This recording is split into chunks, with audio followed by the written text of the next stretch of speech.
بسم اللہ الرحمن الرحیم۔ السلام علیکم۔ کیپٹل ٹاک میں خوش آمدید۔ آپ جانتے ہیں کہ پاکستان اس وقت مختلف انواع و اقسام کے بحرانوں میں گھرا ہوا ہے۔ 3 بڑے بحران ہیں۔ ایک بحران جو ہے وہ آئین کا بحران ہے۔ بہت سے لوگوں کا خیال ہے کہ جی آئین پہ عمل درآمد نہیں ہو رہا۔ اس آئینی بحران میں سے ایک سیاسی بحران برآمد ہوا ہے۔ سپریم کورٹ کے فیصلے کے بعد اس بحران نے مزید شدت اختیار کی ہے، اور کل جب سپریم کورٹ کا فیصلہ آیا تو اس کے بعد جو معاشی بحران ہے وہ مزید گہرا ہو گیا، اور آج جو ڈالر نے ایک بہت بڑی لانگ جمپ لگائی ہے تو اس کے بعد یہ ایک تھرتھلی مچ گئی ہے، ایک ہر طرف بے چینی کی کیفیت ہے، افراتفری کا عالم ہے کہ پتہ نہیں کیا ہوگا۔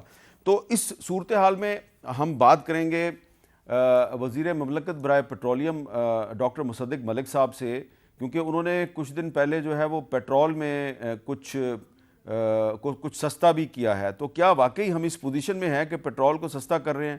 اگر پیٹرول کو سستا کر رہے ہیں تو ڈالر جو ہے وہ اتنا مہنگا کیوں ہو گیا ہے؟ بہت بہت شکریہ ڈاکٹر مصدق ملک صاحب۔ ذرا پہلے یہ بتائیے کہ آج وفاقی کابینہ کا اجلاس تھا، تو اجلاس میں یہ کوئی غور کیا گیا کہ یہ ڈالر جو ہے یہ اتنا آؤٹ آف کنٹرول کیوں ہو گیا ہے؟ نہیں سر، کیونکہ یہ تمام چیزیں تو جو ڈیٹیلڈ میٹنگز ہوتی ہیں، کمیٹی میٹنگز ہوتی ہیں، ان میں اس پہ غور کیا جاتا ہے۔ کابینہ میں تو جو ایجنڈا کے اوپر معاملات ہوتے ہیں صرف انہی کے اوپر کابینہ کا زیادہ تر کام مشتمل ہوتا ہے۔ جی آج جو بھی کابینہ کے اندر ایجنڈا پہ آئٹمز تھی صرف وہی ڈسکس ہوئی، یہ ڈسکس نہیں ہوا سر۔ اچھا، تو یہ بتائیں کہ یہ جو ڈالر کا لانگ جمپ ہے، اس کے بعد آپ نہیں سمجھتے کہ ڈار صاحب جو ہیں ان کے لیے بڑے مسائل پیدا ہو گئے ہیں؟ لوگ کہہ رہے ہیں اب وہ استعفیٰ دے کے گھر جائیں۔ دیکھیے، اگر آپ یہ سمجھتے ہیں کہ ڈار صاحب کو استعفیٰ دے کے گھر جانا چاہیے، تو اگر آپ اپنا ابتدائیہ دیکھیں یا سنیں تو آپ کو اندازہ ہو جانا چاہیے کہ ڈار صاحب سے پہلے کس کس کو استعفیٰ دے کے گھر چلا جانا چاہیے۔ اچھا، اس وقت ملک جس قسم کے عدم استحکام کا شکار ہو گیا ہے، اور جن چیزوں کی یا جن فیصلوں کی وجہ سے ملک میں عدم استحکام آ رہا ہے، جس کی وجہ سے ڈالر بھی بڑھ رہا ہے، جس کی وجہ سے مہنگائی بھی بڑھ رہی ہے، جس کی وجہ سے بین الاقوامی سطح پہ IMF کا بھی، دیگر اداروں کا اعتماد جو ہے وہ ہم پہ گھٹتا بڑھتا ہر وقت ایک فلکس میں رہنا شروع ہو گیا ہے۔ تو ان تمام معاملات کو جن کا تعلق سٹیبلٹی سے ہے، میرے خیال میں جن لوگوں کے پاس وہ اتھارٹیز ہیں غالباً ان کو بھی غور کرنا چاہیے ڈار صاحب کو کسی بھی بات پہ غور کرنے سے پہلے۔ یعنی ایک دن آپ کو پتہ چلتا ہے کہ آج سے لے کر اکتوبر نومبر تک صرف الیکشن ہی ہوتے چلے جائیں گے، پھر آپ کو پتہ چلتا ہے کہ نہیں 90 دن میں ہو جائیں گے، پھر پتہ چلتا ہے 90 سے زیادہ بھی لگ جائیں تو کوئی بات نہیں ہے۔ کبھی آپ کو پتہ چلتا ہے اسمبلی تحلیل ہو گئی ہے، کبھی آپ کو پتہ چلتا ہے اسمبلی رک گئی ہے، کبھی آپ کو لگتا ہے کہ استعفے دے دیے گئے ہیں اور استعفے قبول ہو گئے ہیں، پھر آپ کو ایک دن پتہ چلتا ہے کہ کوئی استعفیٰ قبول نہیں ہوا، وہ تو سارے ریوائیو ہو گئے ہیں۔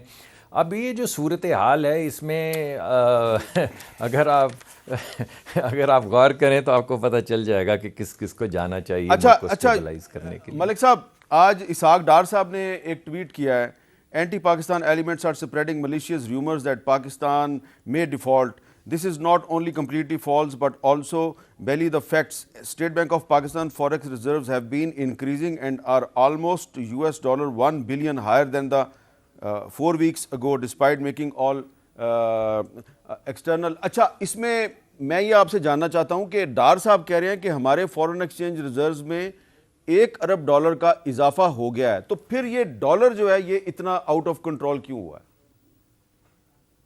جی، عدم استحکام کی وجہ سے جتنی بھی چیزوں کا آپ نے ذکر کیا ہے وہ تمام برحق ہیں۔ اچھا، اور آپ مجھے بتائیے نا، اگر آپ کو یہ نہ پتہ ہو کہ آپ کے پروگرام کا کل پروڈیوسر کون ہوگا، آپ کو یہ نہ پتہ ہو کہ آپ کا کیمرہ مین کون ہوگا، آپ کا کوئی ٹیم جو ہے اس کو یہ نہ پتہ ہو کہ گیسٹ ہوں گے یا نہیں ہوں گے، گیسٹ آئیں گے یا نہیں ہوں گے، ہم حامد بلڈنگ میں میر بھی آئیں گے ہوگا تو کہ تالے نہیں لگے ہوگا؟ ہوں گے یا نہیں ہوں گے۔ حامد میر بھی ہوگا کہ نہیں یہ تو ہوگا؟ میں نہیں کہہ سکتا، حامد میر صاحب انشاءاللہ رہیں گے، اچھا، لیکن اس طرح کی انسرٹنٹی میں تو آپ پروگرام بھی نہیں چلا سکتے، تو ملک چلانا تو بہت بڑی بات۔ جی مصدق ملک صاحب، میں یہ پوچھ رہا تھا کہ آپ نے تھوڑے دن پہلے تیل سستا کیا تھا، تو اگر تیل آپ سستا کر رہے ہیں تو اس کا مطلب ہے کہ اکانومی کے بہتر ہونے کے امکانات بڑھ رہے ہیں۔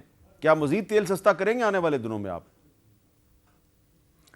دیکھیے، ایک تو میں اگر آپ کی اجازت ہو تو وہ جو ڈار صاحب کی ایک ٹویٹ ہے اس پہ تبصرہ کرنا چاہتا ہوں. جی تو یہ تو آپ کہہ سکتے ہیں کہ ان کو کیا الفاظ استعمال کرنے چاہیے، مگر یہ تو آپ کو معلوم ہے نا کہ پاکستان کے سابق وزیر خزانہ جو ہیں انہوں نے کوشش کی اور صوبے کے جو وزرائے خزانہ ہیں ان کو یہ کہا کہ بھائی تم یہ لیٹر لکھ دو تاکہ آئی ایم ایف کا پروگرام برباد ہو جائے، تاکہ پاکستان بینکرپٹ ہو جائے، تاکہ یہ حکومت جو ہے اس کا دیوالیہ ہو جائے. کیسی عجیب بات ہے.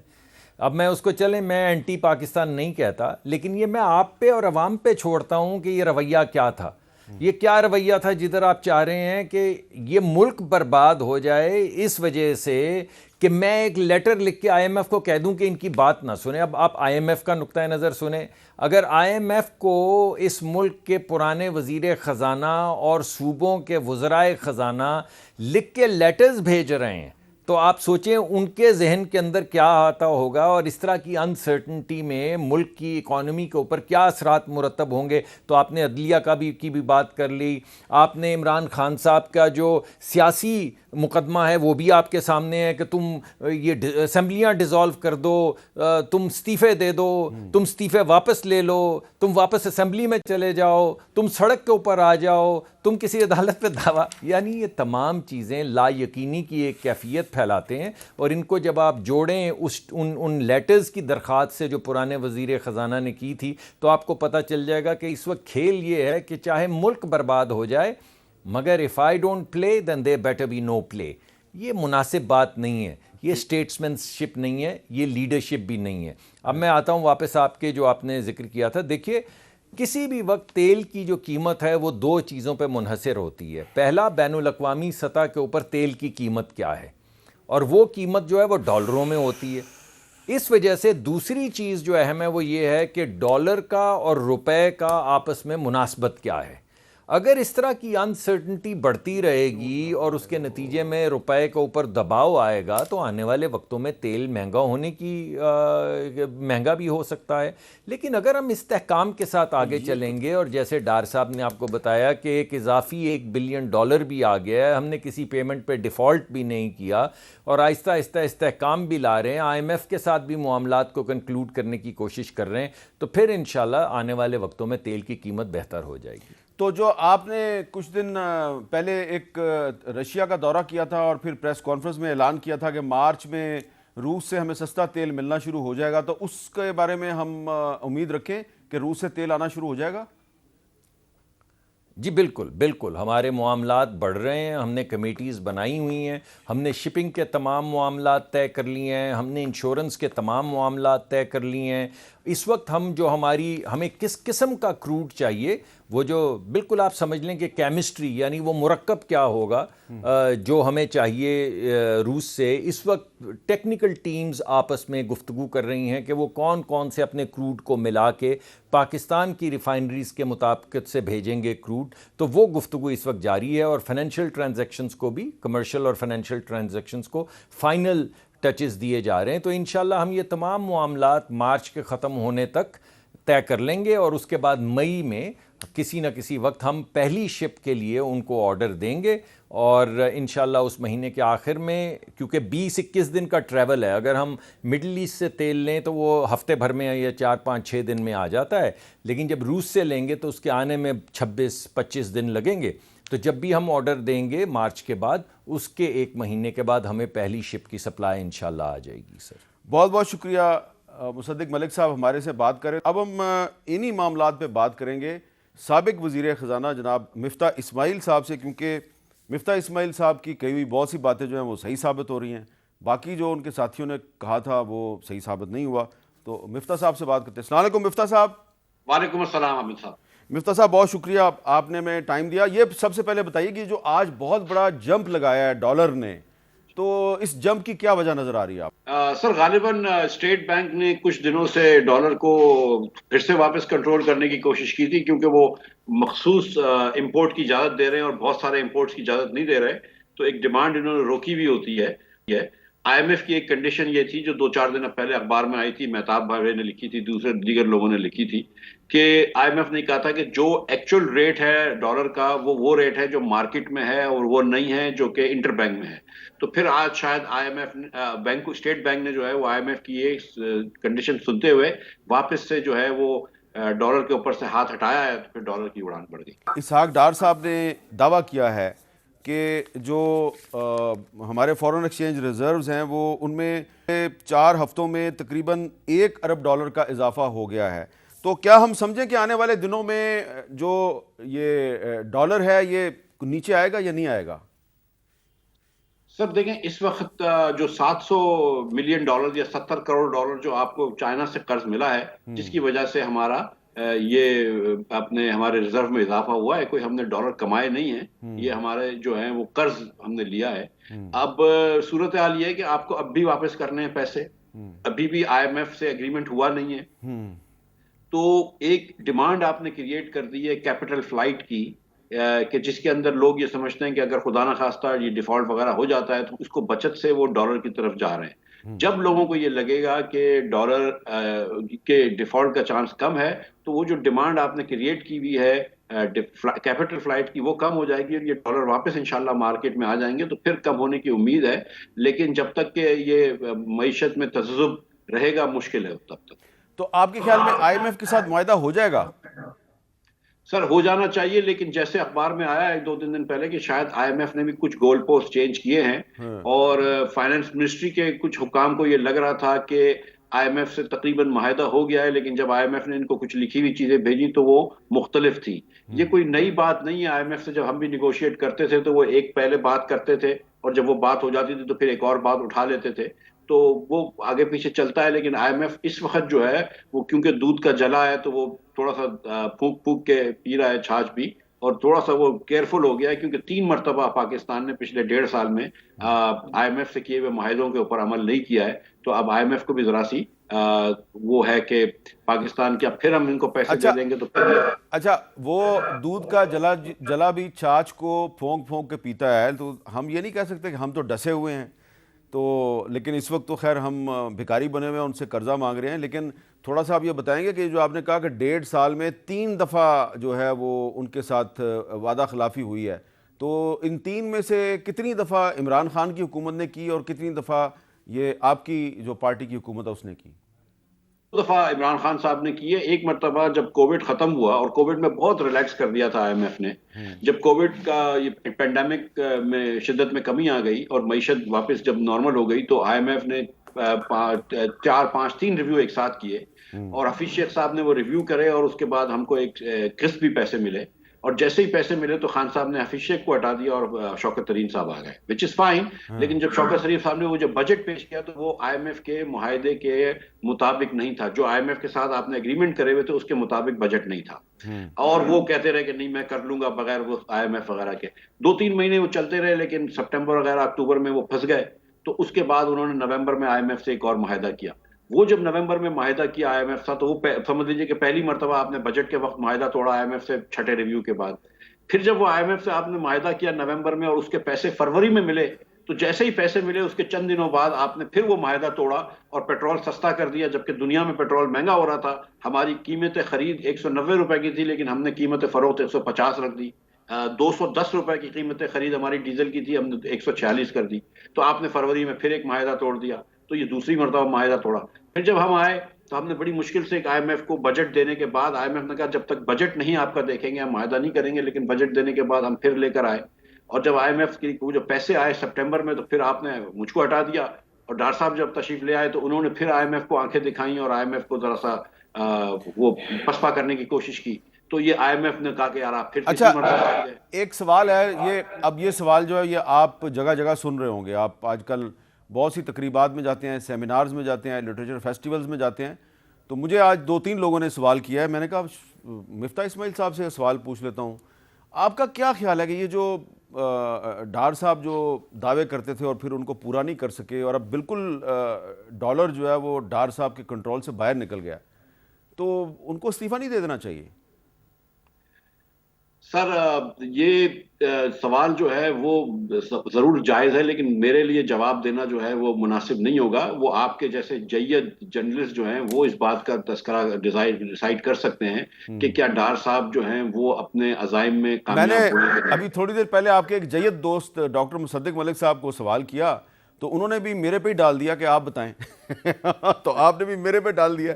اچھا میں چھوڑ دیتے ہیں اس سوال کو. یہ بتائیں کہ یہ جو پچھلے دنوں آئی ایم ایف کی سربراہ نے ڈی ڈبلیو ڈوئچے ویلے کے ساتھ گفتگو کی اور کہا کہ آئی ایم ایف تو پاکستان میں امیروں پر ٹیکس لگانا چاہتا ہے, آئی ایم ایف تو پاکستان میں غریبوں کو سبسڈی دینا چاہتا ہے, تو کیا یہ آپ کے خیال میں یہ بات درست ہے؟ دیکھیں یہ بات کہنے کے لیے تو بالکل درست ہے, یہ کہتے ہیں آئی ایم ایف, سچی بات ہے کہ نہ آپ کو یہ کہتا بھی نہیں ہے. آئی ایم ایف آپ کو کہتا ہے کہ اس بار جو کہہ رہا ہے کہ آپ پرائمری سرپلس رکھیں, کہ آپ کا جو خسارہ ہے جو سود کو نکالنے کے بعد آپ کا خرچہ پورا ہونا چاہیے. تو شہباز شریف صاحب کا یہ خیال تھا لاسٹ ٹائم, اور بڑا میرے خیال سے مثبت خیال تھا کہ اگر آپ نے یہ ٹیکس بڑھانا ہے مفتاح تو امیر لوگوں کے اوپر ڈالو. تو انہوں نے مجھے کہا کہ بینکوں کے اوپر ٹیکس بڑھاؤ, اور اپنے بچوں کی کمپنی جو شوگر کمپنیز تھی اس کے اوپر بھی انہوں نے کہا کہ بالکل ٹیکس لگا دو تم ایکسٹرا. تو ہم نے ان کے اوپر ٹیکس لگایا, ہم نے زمین کے مالکان کے اوپر جن کے پاس ایکسٹرا زمینیں پڑی ہوتی ہیں ان کے اوپر ٹیکس لگایا, دیگر ہم نے 4% ساری کمپنیوں کے اوپر ٹیکس لگایا. تو ہم نے یہ سب کچھ کیا تھا. ہم نے سیلز ٹیکس نہیں بڑھایا کیونکہ وی تھاٹ کہ this was a regressive tax. لیکن ظاہر ہے کہ جب آپ ٹیکس بڑھاتے ہیں یا معیشت کے اندر آپ بجلی مہنگی کرتے ہیں تو غریب کے اوپر بھی بوجھ آتا ہے. حامد بھائی 50% پاکستانی جو ہے وہ صرف 200 یونٹ سے کم استعمال کرتے ہیں, 75% پاکستانی یا 80% پاکستانی 300 یونٹ کم سے استعمال کرتے ہیں. تو یہ پاکستانی کی جو ایک میجورٹی ہے وہ امیر لوگوں کی نہیں ہے. تو ظاہر ہے کہ جب آپ بوجھ ڈالتے ہیں تو غریب لوگوں کے اوپر بوجھ جاتا ہے. شہباز صاحب نے کہا تھا اور صحیح کہا تھا کہ ایکسپورٹرز کے اوپر جو ہے وہ آپ تھوڑی سی مراد دیں مجھے. میں نے ان سے ریکویسٹ کی تھی کہ میں 2 مہینے کے میرے پاس پیسے رکھیں, میں وہ دوں گا, باقی 10 مہینے کے پیسے میرے پاس نہیں ہیں. میں آپ کے پاس ایک ٹیکس لے کے آؤں گا, کوئی بھی 80 ارب روپے کا, آپ وہ اپروو کر دیں گے ٹیکس, ہم ان کو یہ پیسے بھی دے دیں گے. لیکن جب ڈار صاحب آئے تو انہوں نے بغیر کسی ٹیکس لگائے 80 ارب روپے کی وہ بھی مراد دے دی جو اب واپس کرنی پڑی ہے 1 مارچ سے. تو وہ مطلب جو آپ نے انفنڈڈ سبسڈیز ہم نہیں دے رہے تھے, کوشش ہماری یہ تھی, شہباز صاحب بھی یہ کوشش کر رہے تھے کہ بجٹ کے پیراڈائم میں رہیں اور زیادہ خرچہ نہ کریں. لیکن بہرحال بہت بہت شکریہ مفتاح اسماعیل صاحب ہمارے سے تھے. اور ایک بریک لیتے ہیں, اور بریک کے بعد ہم بات کریں گے جو سیاسی بحران ہے اس کے حوالے سے. تحریک انصاف کے ایک رہنما عثمان ڈار صاحب, جن پر کرپشن کے بہت سے الزامات بھی لگ رہے ہیں, لیکن وہ عمران خان صاحب کے بہت قریبی ساتھی ہیں, تو ان سے کرپشن کے الزامات پہ بھی بات کریں گے. یہ بھی پوچھیں گے کہ عمران خان صاحب کو اگر نااہل قرار دے دیا گیا, جیسا کہ 2018 کے الیکشن سے پہلے نواز شریف صاحب کو نااہل قرار دیا گیا تھا, تو پھر تحریک انصاف کی کیا اسٹریٹجی ہوگی. بریک کے بعد عثمان ڈار صاحب بات کرتے ہیں.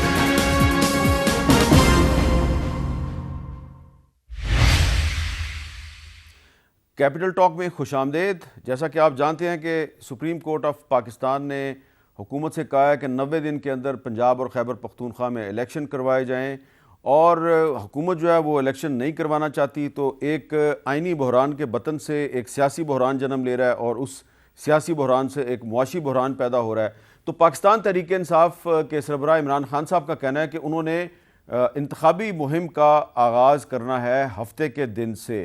تو پاکستان کی سیاست کدھر جا رہی ہے, اور پاکستان تحریک انصاف کے بہت سے رہنماؤں کے خلاف بہت سے مقدمات چل رہے ہیں, اور ان مقدمات کا کیا مستقبل ہے. تو اس پہ بات کریں گے ہم تحریک انصاف کے سینئر رہنما عثمان ڈار صاحب سے. عثمان ڈار صاحب السلام علیکم. وعلیکم السلام. ڈار صاحب پہلے تو یہ بتائیں کہ عمران خان صاحب نے یہ کہا ہے کہ تحریک انصاف سیٹرڈے سے اپنی انتخابی مہم شروع کر رہی ہے, تو کیا آپ کو یقین ہے کہ انتخابی مہم شروع کرنے کا مطلب یہ ہے کہ واقعی الیکشن ہونے والا ہے اور 90 دن میں ہو جائے گا؟ میر صاحب آپ بتائیں نا, تانوں کوئی شک کے الیکشن نہیں ہونے جا رہا. جب سپریم کورٹ آف پاکستان کہہ رہی ہے اور نیچے سے اب Lahore high court, Peshawar high court نے بھی انڈورسمنٹ دے دی ہے, تو اب میں نہیں سمجھتا کہ کوئی وجہ رہے گی ہو کہ الیکشن نہیں ہوں گے. اور دوسرا دیکھیں, ہم نے تو جب اسمبلیاں تحلیل کی, پنجاب کی, خیبر پختونخوا کی, تبھی سے عمران خان صاحب اور ہمارے پارلیمانی بورڈز نے کام شروع کر دیا تھا. ہم تو تقریباً 70% اپنے کینڈیڈیٹ فائنل کر چکے ہیں, اور اگلے ہفتے سے عمران خان صاحب باقاعدہ کینڈیڈیٹس کو مل کر ان کے فائنل انٹرویوز کر کر انشاءاللہ تعالیٰ ان کو ہم نامینیٹ کرنے جا رہے ہیں. ہم اپنے حلقوں میں جائیں, کمپین کا آغاز کریں, الیکشن ہال کھولیں, اور انشاءاللہ تعالیٰ پنجاب اور خیبر پختونخوا تو الیکشن کی طرف جا رہا ہے. اچھا عثمان ڈار صاحب, انتخابی مہم کرنے کا, انتخابی مہم کے اعلان کا مطلب یہ نہیں ہے کہ جیل بھرو تحریک آپ نے ختم کر دیا؟ دیکھیں وہ تو کل عملی طور پہ چیئرمین تحریک انصاف عمران خان صاحب نے اعلان کر دیا جب سپریم کورٹ آف پاکستان سے فیصلہ آ گیا کہ جو ایک ابہام تھا کہ کب اور کیسے اور کس نے الیکشن کروانے ہیں, اور جب کہہ دیا گیا جی کہ پنجاب میں صدر اور الیکشن کمیشن مل کے کریں گے, خیبر پختونخوا میں گورنر اور الیکشن کمیشن مل کے کریں گے, تو میں یہ سمجھتا ہوں بڑا زبردست فیصلہ تھا. کیونکہ آپ دیکھیں تو ہمارے تقریباً جتنے بھی رہنما ہیں, اسد عمر ہوں, اعظم سواتی ہوں, شعیب محمود قریشی ہوں, پھر ڈویژنل پریزیڈنٹس ہیں, دیگر ہمارے قائدین ہیں, زلفی بخاری ہیں, اور دیگر دوست پکڑے گئے ہیں. اس طرح تو یہ ہمارے سارے کینڈیڈیٹس پکڑ کے چوئی صاحب اندر, میر صاحب اندر ڈال دیتے. ہم نے تو اب الیکشن کی طرف بھی جانا ہے. تو اس لیے میں سمجھتا ہوں یہ بڑا زبردست فیصلہ تھا. اور اگر مجھ سے پوچھیں بطور سیاسی ورکر تو ہماری جیل بھرو تحریک تو روز بہ روز پیک پکڑ رہی تھی. گجرانوالہ میں بڑا زبردست ڈاکٹر یاسمین راشد کی قیادت میں ہوا, پھر سرگودا دیکھ لیں, ساہیوال کو دیکھ ڈار لیں. صاحب آپ کو خطرہ نظر نہیں آ رہا کہ الیکشن سے پہلے پہلے عمران خان صاحب کو ڈسکوالیفائی کیا جا سکتا ہے؟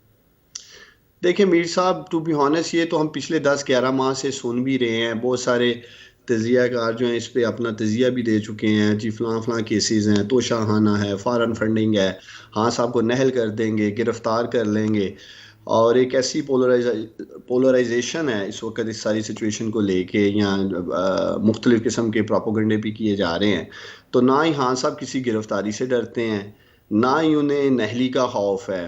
اور میں سمجھتا ہوں اگر ابھی وہ جیسے عدالتوں میں گئے ہیں تو اگر وہ جس چیز پہ ان کا فوکس ہے یا جو وہ ڈیمانڈ کرتے ہیں, جس طرح ان کی سیکیورٹی تھریٹ ہے, جس طرح آپ سب جانتے ہیں ان پہ ایک دفعہ حملہ ہو چکا ہے, تو میں کم از کم آپ کے پروگرام کا فائدہ اٹھاتے ہوئے یہ ضرور کہوں گا جو بھی ان کے مقدمات چل رہے ہیں, اور اگر ان کو کم از کم ویڈیو لنک پہ لیا جا سکتا ہے, جس طرح آپ نے دیکھا نوید جو کہ ایک حملے میں مین ملزم تھا خان صاحب کے جو وزیر آباد میں ہوا, اس کا ویڈیو لنک پہ بیان ہو گیا. تو ہاں صاحب تو انشاءاللہ تعالیٰ پورے تیار ہیں الیکشن کمپین کے لیے بھی, جلسے بھی ہوں گے. باقی میں اگر مجھ سے پوچھیں, اور آپ بھی پبلک پلز ماشاءاللہ دیکھ ہی رہے ہیں, راجن پور کا الیکشن آپ کے سامنے ہے.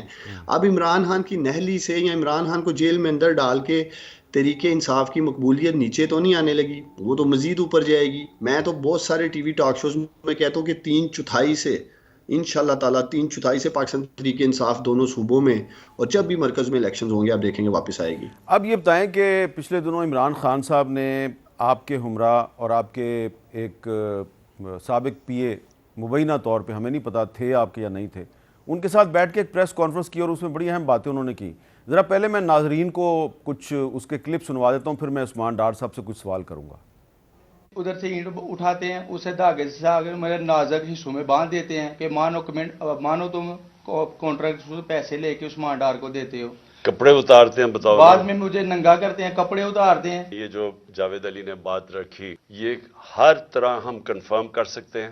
قرآن کے اوپر ہاتھ رکھنے کے لیے میرے سامنے تیار تھے. یہ عثمان ڈار کو پھنسانے کے لیے, اور پھر بیوی بچوں کو ساتھ والے کمرے میں لا کے ان کو کہا کہ اس کو ننگا کریں گے. یہ سیدھی بات بتائے, بیوی کو کہا کہ اس کو ننگا کر کے اس کی تصویریں بنائیں گے. اچھا یہ ڈار صاحب, یہ جاوید علی نے بڑی سیریس باتیں کی اور عمران خان صاحب نے کہا کہ یہ عثمان ڈار کو پھنسانے کے لیے یہ سب ہو رہا ہے. کچھ ہمیں یہ بتائیں گے کہ یہ واقعہ ہے کہاں کا, اور وقوع کس جگہ پہ ہوا ہے, کس جگہ پہ یہ ٹارچر ہوا, اس کو الٹا کہاں پہ لٹکایا گیا؟ دیکھیں میر صاحب, یہ تو ہے سیالکوٹ میں ہی واقعہ ہوا ہے, اور عثمان ڈار سے سب سے زیادہ خطرہ کس کو ہے؟ عثمان ڈار سے سب سے زیادہ خطرہ پاکستانیوں, حامد میر صاحب کے جگری دوست ہیں وزیر دفاع, اچھا ان کو ہے. اچھا تو دیکھ لیں, مسکرا لیں, میں نے تو ابھی جگری دوست بولا ہے, آگے بولا ہی نہیں کون سا ہے. اچھا تو میر صاحب بھی مسکرا دی ہیں. تو وہ پچھلے الیکشن میں بھی آپ کو یاد ہوگا, فون آ فرینڈ الیکشن کی رات, بڑی مشکل سے الیکشن پھر وہ چرا کے پہنچے پارلیمنٹ میں. تو اس دفعہ تو واضح برتری ہے, سرویز بتا رہے ہیں. تو آپ کے دوست نے سوچا کہ چلیں عثمان ڈار کو راستے سے ہٹانے کا بہترین طریقہ یہی ہے کہ اس کو کرپشن کے مقدمات میں ڈلواتے ہیں, اور ہو سکتا ہے نہل بھی ہو جائیں, ہو سکتا ہے سزا بھی ہو جائے, چلیں زیادہ سے زیادہ جیل کے اندر تو ہوگا, الیکشن آنے والا ہے. تو خیر میں آپ کو یہی کہوں گا کہ اپنے دوست کو یہ میرا پیغام دیجئے گا کہ عثمان ڈار کہہ رہا تھا کہ عوام کے میدان میں مقابلہ کرتے ہیں, عوام کی عدالت میں مقابلہ کرتے ہیں, ایسے جعلی مقدمات. دیکھیں یہ اوپن اینڈ شٹ کیس ہے میر صاحب. اگر آپ ایف آئی آر دکھا سکیں پاکستانیوں کو, تو ایف آئی آر میں جوید کو اٹھا رہے ہیں کہ اس نے 8ویں کلاس کا جعلی سرٹیفکیٹ دیا. ٹھیک ہے, ایف آئی آر دکھا دی ہم نے. اس کے بعد اگر اسی اسکول کے مالک کا جو جس کی بیس پہ اس کی بیل ہوئی ہے وہ کیٹاگوریکلی جا کے اوتھ پہ عدالت میں کہہ رہا ہے جی کہ جعلی سرٹیفکیٹ نہیں ہے, یہ ٹھیک ہے, اور اس لیے یہ جو کچھ بھی ہو رہا ہے یہ سارا فیک ہے, اس کی بیل ہو جاتی ہے. اچھا, اس کا نام ہے محمد, ایف آئی آر ہی غلط ہے. اس کا نام ہے محمد سلیم. ایف آئی آر غلط کی ہے. یا محمد سلیم کا ذکر کر رہے ہیں؟ سلیم صاحب ہیں, اگر آپ دکھا سکیں. Muhammad Saleem, principal of Anjum public high school Sialkot, appeared before the court and submitted his affidavit mark A that the certificate of class middle issued by him to the petitioner Javed Ali is genuine and bears his signature and stamp. ٹھیک ہے جی جی جی. دوسرا یہ ہے, ہاں جی میر صاحب, ویسے چلے میں اصل بات پہ آنے سے پہلے, آپ کا بھی الحمدللہ تعلق سیالکوٹ سے ہے. آپ میرے یا میرے والد کے یا میری فیملی کے بارے میں براہ راست لوگوں سے انفارمیشن لے سکتے ہیں کہ ہم کرپشن جیسے معاملات میں انوالو ہو سکتے ہیں کہ نہیں. آپ میرا فیملی بیک گراؤنڈ جانتے ہیں. الحمدللہ میر صاحب میرا اپنا 200 کروڑ روپے کا کاروبار ہے, کروڑوں روپے میں ٹیکس دے رہا ہوں ہر سال, اور ملینز آف ڈالر کی ایکسپورٹ ہے ہماری, ملک کے لیے زر مبادلہ کما رہے ہیں. آئی مین کروڑوں روپے میں زکوٰۃ دینے والے لوگ ہیں. الزام لگا رہے ہیں جی 2 لاکھ کھا لیا, 4 لاکھ کھا لیا, 10 لاکھ کھا لیا ہے. اب جب انہوں نے جوید کو اٹھایا میر صاحب, اور میں یہ سوال اٹھاتا ہوں آپ کے پروگرام سے کہ ایک بندے کو آپ اٹھا رہے ہیں جعلی سرٹیفکیٹ پہ, منہ پہ جولا ڈال کے, آنکھوں پہ پٹی باندھ کے, پرائیویٹ گاڑی میں لے جانے کی ضرورت ہی کیا ہے اسے؟ پھر جس طرح وہ بتا رہا ہے قرآن پاک پہ حلف دے کے میر صاحب اس نے یہ باتیں کی ہیں. 3 چیزیں بڑی امپورٹنٹ اس نے قوم کے سامنے رکھی ہیں.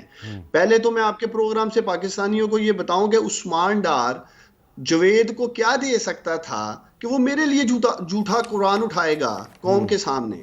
تو وہ اس کا ایمان مضبوط تھا, اس کو پتا تھا یہ سارا ایک اس سے کس طرح بیان لیا گیا. تو اس نے پہلی بات یہ کی کہ وہ میرا پرسنل سیکرٹری نہیں ہے. قرآن پاک پہ اس نے حلف دیا. دوسری بات جو اس نے کی میر صاحب کہ یہ 40-50 لاکھ روپے جو میرے بڑے بھائی عامر ڈار پہ 164 کے بیان پہ میں نے کس طرح دیے, مجھے الٹا لٹکایا گیا, سیدھا لٹکایا گیا, ننگا کیا گیا, بیوی بچوں کی دھمکیاں دی, بیگم کو بے لباس کریں گے, ننگا کریں گے, بچوں کو ڈار صاحب یہ جو باتیں, یہ جو واقعہ ہے جو آپ بتا رہے ہیں, یہ کون سے پولیس اسٹیشن کا ہے یا کون سی جگہ پہ, کوئی اندازہ ہے آپ کو کس جگہ پہ ہوا ہے؟ دیکھیں جس پولیس اسٹیشن میں میر صاحب ایف آئی آر کاٹی گئی, یہ رنگ پورا تھانہ ہے سیالکوٹ میں. اچھا, یہ ایف آئی آر وہاں کاٹی گئی. جب 2 دن جوید نہیں ملا تو ہم نے, میرا خیال ہے اس کی فیملی نے سیچرڈے کو ادھر پٹیشن ڈالی کچہری میں جج صاحب کے آگے سیالکوٹ میں. تو جج صاحب نے باقاعدہ بیلف بھیجا, یہ ریکارڈ کا حصہ ہے, ڈاکومنٹڈ ہے, اس تھانے کہ جا کے دیکھے کہ جوید صاحب وہاں ہے کہ نہیں ہے. اور اس تھانے میں نہیں تھے جوید. اب اس کے منہ پہ کپڑا ڈالا ہوا تھا, وہ کہاں لے کے گئے یا وہ کون لوگ تھے جنہوں نے اس کو مارا پیٹا الٹا لٹکایا بیان لینے کا. اب مزیدار بات دیکھیں میر صاحب, اگر آپ قوم کو دکھا سکیں, ان ٹھیکیداروں میں سے ایفیڈیوٹ دے چکے ہیں. اگر جو یہ زیڈ بی ہے, اس سے میرے بھائی زیڈ بی زین بردر ہے کچھ ایسے کر کے, وہ 20 لاکھ روپے کا جو الزام ہے کہ اس سے 20 لاکھ روپے رشوت عامر ڈار کو دی گئی ہے, وہ تو ایفیڈیوٹ دے بیٹھا ہے. اور وہ جا کے بیان بھی دے آیا اینٹی کرپشن میں کہ میں تو اس. اور دوسرا میر صاحب سب سے دلچسپ بات ہے, میں آپ کے پروگرام میں کلیم کر رہا ہوں, جو ڈیولپمنٹ کے ٹینڈر سیالکوٹ میرے حلقے میں ہوئے, پورے پنجاب میں کلیم کر رہا ہوں سب سے لوئسٹ ٹینڈر تھے. اوپن ٹینڈرنگ ہوئی تھی میر صاحب. اور اگر گورنمنٹ کا تخمینہ یہ تھا کہ یہ سڑک, یہ گلی لیٹ سے 50 لاکھ میں بنے گی, وہ ٹھیکیداروں نے 35 لاکھ 40 لاکھ میں ٹھیکے اٹھائے ہوئے ہیں. اچھا, یہ ساری بات ٹھیک ہے. آگے رو رہا تھا مجھے تو نقصان ہو گیا, میں نے کہاں سے پیسے بھرنے تھے کمیشن کے, میں نے کبھی دیکھا ہی نہیں, نہ ملا ہوں ان کو. یہ بتائیں کہ یہ جو سارا معاملہ ہے سوشل میڈیا پہ میں نے کچھ آڈیو لیکس دیکھی ہیں جاوید کی اور حمزہ، وہ آپ نے سنی ہوگی، آپ ذرا اس کا بھی جواب دے دینا، لیکن پہلے سن لیں کہ جاوید اور حمزہ میں کیا گفتگو ہوئی ہے۔ گیم بندہ میں تیری بھی دیڑی پوا چڑا تو گیم کرا چڑے کوئی سارے بندہ کے نقشے لے آج میں دیہڑی لگتی نہیں ضلع کونسل میں چڑیا ہوا یا کارپوریشن نے لیا ضلع کونسل نے لیا جڑے لیا نے لیا جنہاں دے کو 5-6 لاکھ دی دیہڑی ہے سارا 5-6 لاکھ روپے۔ ہاں اچھا، تو یہ ڈار صاحب، یہ جو جاوید علی ہے، یہ اس کی اور حمزہ کی جو گفتگو ہے دیہڑی لگانے والی، اس کے پہ کچھ کہیں گے آپ؟ دیکھیں میر صاحب، ایک تو آڈیو لیکس کا بازار گرم ہے۔ ہاں، آپ کو تو پتہ ہے یہاں شاید ہی کوئی سیاسی لیڈر ہے جس کی آڈیو لیکس بھی نہ آ رہی ہوں، خاص طور پہ مشہور زمانہ ملک قیوم، اللہ تعالیٰ نے جنت الفردوس میں جگہ عطا فرمائے، اور آپ کے موجودہ وزیر اعظم کی بھی آئی تھی۔ اس کا فرانسک ہونا چاہیے پہلے نمبر پہ۔ دوسرا، اگر جوید نے یا یہ جو بھی لڑکا ہے جس طرح یہ بات کر رہے ہیں، اس کی ضرور انویسٹیگیشن کریں۔ اگر انہوں نے لوٹ مار کی ہے، انہوں نے کرپشن کی ہے، انہیں ضرور سزا ملنی چاہیے۔ لیکن اس آڈیو میں میرے سے کچھ بھی نہیں منسلک ہے۔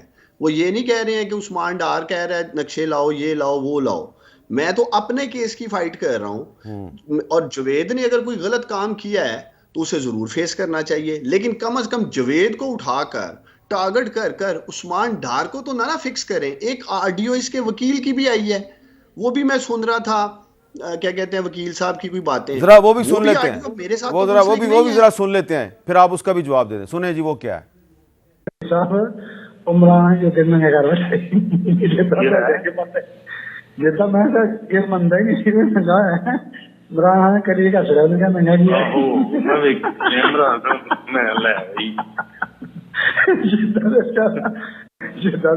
اس دن میں پوچھ کے آیا جیلے میں کہ جیلے میں کہنا نہیں کوئی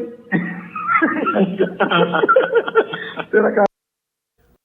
اچھا، یہ وکیل صاحب جو ہیں یہ جاوید علی کا ذکر کر رہے ہیں، وہ پوچھ رہے ہیں کہ کہہ رہے ہیں کہ میں نے جاوید کو پوچھا یار آپ کو ننگا کیا، تو وہ کہتا ہے نہیں کیا، لیکن عمران خان صاحب نے کہا کہ نہیں اس کو ننگا کیا ہے۔ اچھا، پتہ ہے کیا میر صاحب، اس میں دو بڑی امپورٹنٹ باتیں ہیں۔ ایک تو وکیل صاحب اسے جیل میں ملنے گئے تھے، ہو سکتا ہے وہاں خوفزدہ ہو، جیل کے اندر ہوں، جو اس کے ساتھ ہوا، لیکن جب جیل سے باہر نکل کے میں سمجھتا ہوں کہ بطور مسلمان میرا خیال ہے قرآن پاک سے تو مقدس کتاب نہ آپ کے لیے نہ میرے لیے کوئی، اگر کوئی اس پہ ہاتھ رکھ کے قسم دے دیتا ہے میرے ساتھ یہ سب کچھ ہوا ہے، تو پھر ہمیں کم از کم یقین کر لینا چاہیے۔ باہر آیا، اس میں ہمت ہوئی ہے۔ میں نے تو آپ کو پہلے کہا کہ میں اسے کیا دے سکتا ہوں کہ وہ میرے لیے جھوٹا قرآن اٹھائے گا۔ دوسری بڑی خطرناک بات ہے جو میں آپ کے پروگرام میں بتانے لگا ہوں، وہ یہ ہے میر صاحب کہ وکیل صاحب کہہ رہے ہیں، اور یہ دونوں وکیل ہیں جو بات کر رہے تھے، اور مجھے نہیں پتا بات ٹھیک ہے نہیں ٹھیک یا کیا ہے، بہرحال ان دونوں نے میر صاحب یہ کہا ہے کہ عمران خان صاحب کی پریس کانفرنس سے لے کر یہ آڈیو لیک تک ہم دونوں نے ٹیلی فون پہ تو بات ہی نہیں کی ہے۔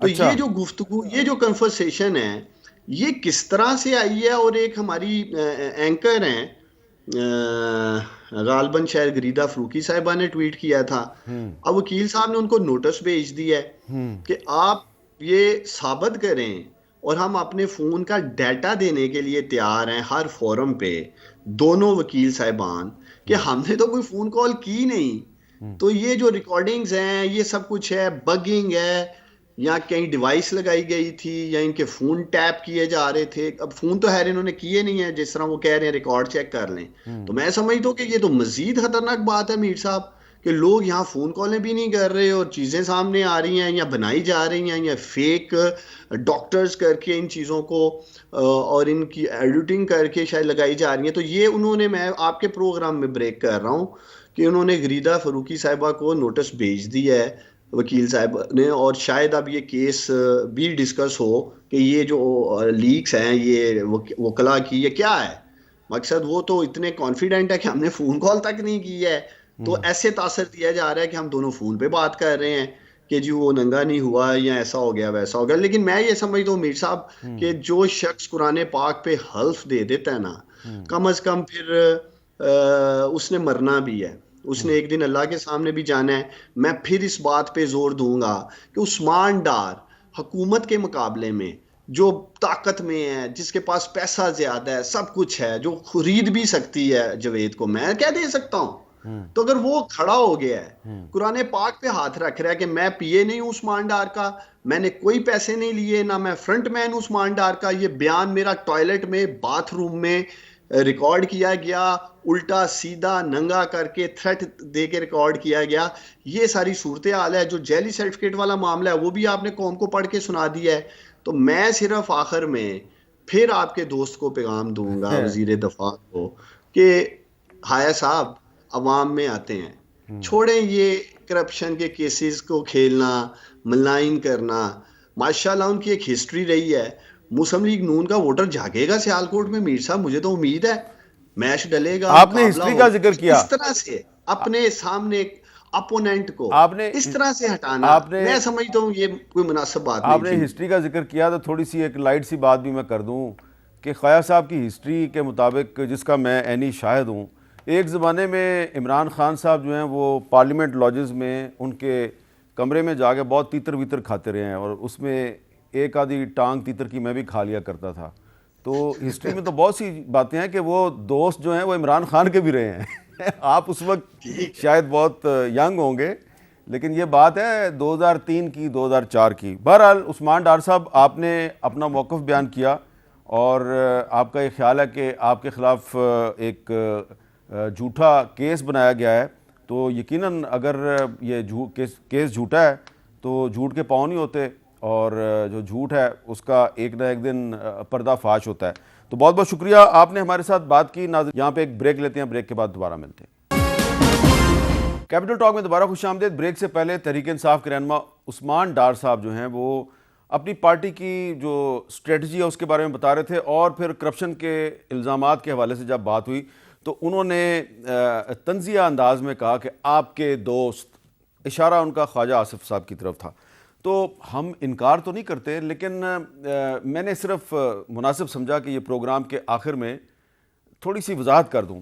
آپ کو یاد ہوگا کہ ابھی شہباز شریف صاحب جو ہیں جب وزیر اعظم بن رہے تھے تو ان سے ایک انٹرویو کیا, تو انہوں نے بھی مجھے ایک طنز کیا. انہوں نے کہا آپ کے دوست عمران خان صاحب جو ہیں آپ کے پروگرام پہ بہت آتے تھے, آپ نے ان کو بہت اجاگر کیا.